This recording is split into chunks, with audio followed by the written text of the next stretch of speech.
नमस्कार।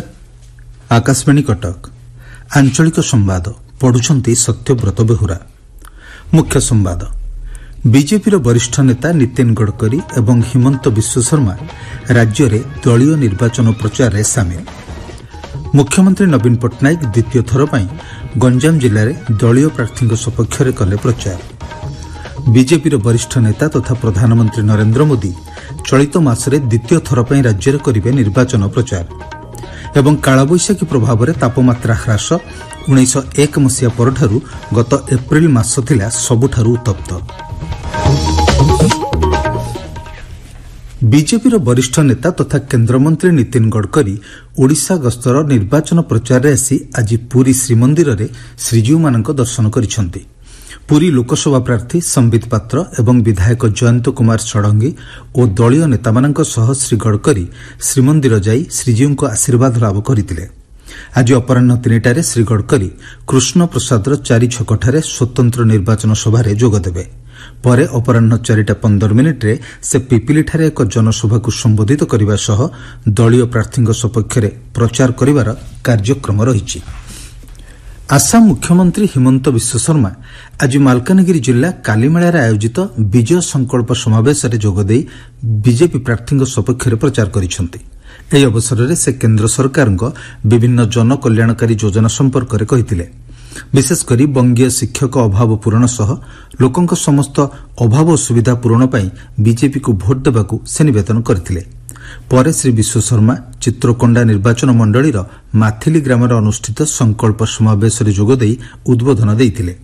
एथिरे नवरंगपुर सांसद प्रार्थी बलभद्र माझी, मालकानगिरी विधायक प्रार्थी नरसिंह माडकामी, चित्रकोंडा विधायक प्रार्थी डंबरू सीसांक समेत बहु बीजेपी कर्मकर्ता जोग देइथिले। बीजेडी सभापति तथा मुख्यमंत्री नवीन पट्टनायक आज द्वितीय थर पर गंजाम जिला गस्तरे जाई दलीय प्रार्थी सपक्ष में प्रचार करिसेंति। मुख्यमंत्री प्रथमे गोपालपुर निर्वाचन मंडली गस्त करने पर ब्रह्मपुर स्थित कनिसी ठारे आयोजित जनसभा जोग देइथिले। मुख्यमंत्री श्री पट्टनायक राज्य सरकार विभिन्न कल्याणकारी योजना उपर आलोकपात करथिले। विशेषकर राज्य में 25 वर्ष 50 वर्षर विकास होइथिबा कहिथिले। तेबे आज मुख्यमंत्री श्री पट्टनायक गंजाम पर फुलबाणी गस्तरे जाई कंधमाल स्टाडियम में आयोजित होबाकु थिबा जनसभा संबोधित करिवार कार्यसूची रहिछि। सेठारे प्रबल वर्षा हेउथिबा जणापड़ी। किछि समय पूर्व मुख्यमंत्री सेठारे पहुंचीथिबा आम संवाददाता जणाइछन्ति।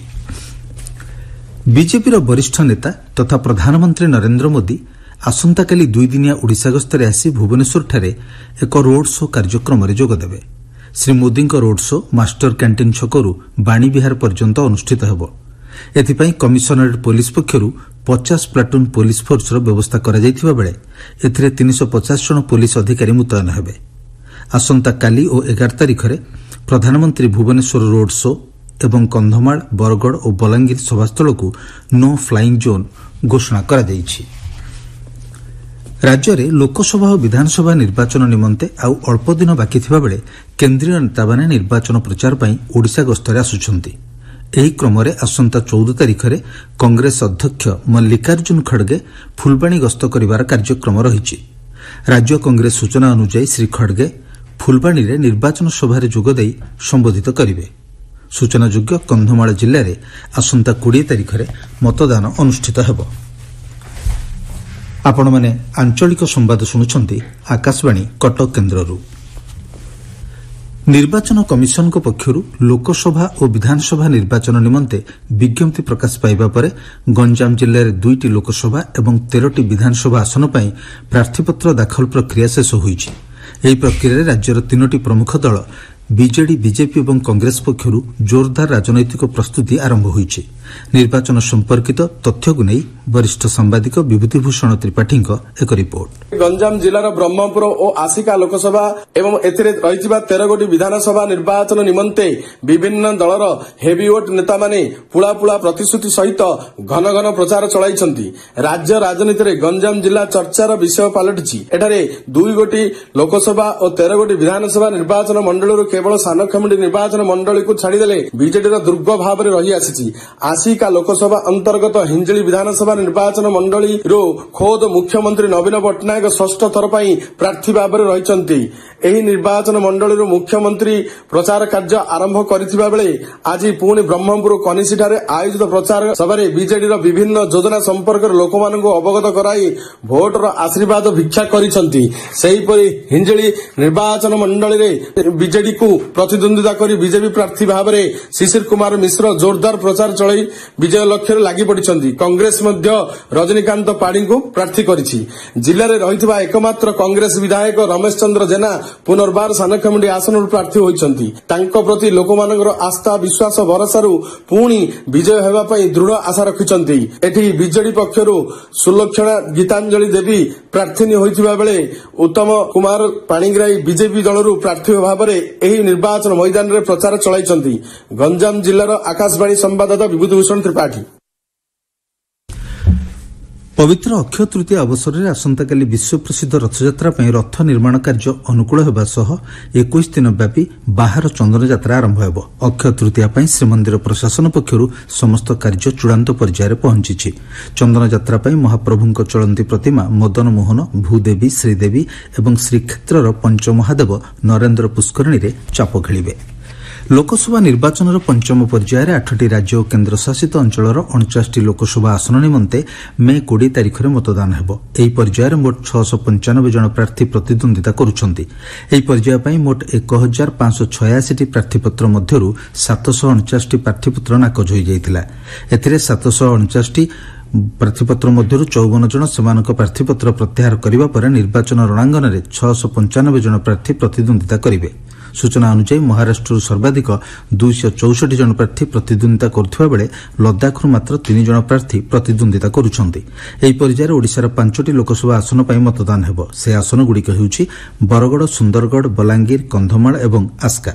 ରାଜ୍ୟରୁ ଲୋକସଭା ପାଇଁ 87ଟି ପ୍ରାର୍ଥୀପତ୍ର ଦାଖଲ ହୋଇଥିବା ବେଳେ ସେଥିରୁ 41ଟି ପ୍ରାର୍ଥୀପତ୍ର ବୈଧ ରହିଥିଲା।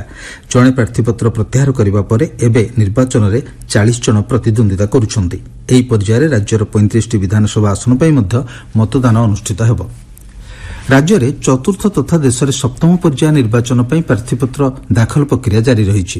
ଏହି ପର୍ଯ୍ୟାୟରେ ମୟୂରଭଞ୍ଜ, ବାଲେଶ୍ୱର, ଭଦ୍ରକ, ଯାଜପୁର, କେନ୍ଦ୍ରାପଡ଼ା ଓ ଜଗତସିଂହପୁର ସଂସଦୀୟ କ୍ଷେତ୍ର ଏବଂ ଏହା ଅନ୍ତର୍ଗତ 42ଟି ବିଧାନସଭା ଆସନ ପାଇଁ ମତଦାନ ହେବ। ଆସନ୍ତା 14 ତାରିଖ ନାମାଙ୍କନପତ୍ର ଦାଖଲର ଶେଷ ତାରିଖ ରହିଥିବା ବେଳେ 15ରେ ନାମାଙ୍କନପତ୍ର ଯାଞ୍ଚ ଓ 17ରେ ପ୍ରାର୍ଥୀପତ୍ର ପ୍ରତ୍ୟାହାର ପାଇଁ ଶେଷ ତାରିଖ ରହିଛି। ଏହି ପର୍ଯ୍ୟାୟ ନିର୍ବାଚନ ପାଇଁ ଆସନ୍ତା ଜୁନ୍ 1 ତାରିଖରେ ମତଦାନ ହେବ। ଅନ୍ୟପକ୍ଷରେ ଷଷ୍ଠ ପର୍ଯ୍ୟାୟ ନିର୍ବାଚନ ନିମନ୍ତେ ଆଜି ପ୍ରାର୍ଥୀପତ୍ର ପ୍ରତ୍ୟାହାରର ଶେଷ ଦିବସ ରହିଛି।